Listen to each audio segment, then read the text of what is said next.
DAWs by default are set most of the time with when you set up an effect, it will be post fader, after the fader. So you have the effect and then the fader. And what you get is this kind of effect.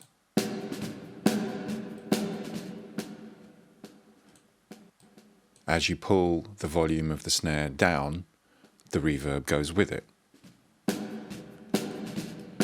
And conversely comes back up when you put the fader back up.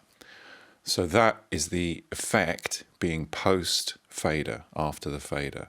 And the reason for that is that the fader, because the effect is after the fader is effectively controlling the input level, the level of the signal into the effect. So as you take away the volume of the snare, there's nothing for the reverb to act on, so it goes quiet.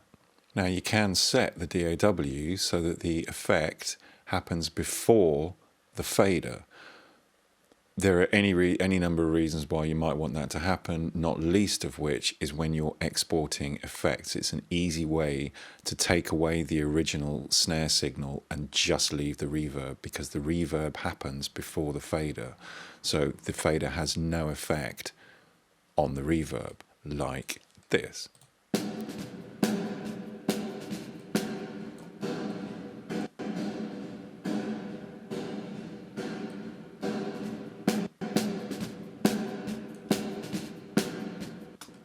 So you can hear when you pull the fader out, all you're left with is the reverb, and that is because the reverb is pre-fader.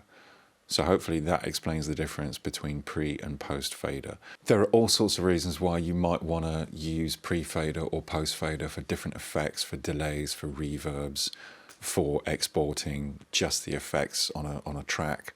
Have a look in your manual and it'll tell you how to do it, but as long as you know the difference between the two and how to do it, you've got all your bases covered.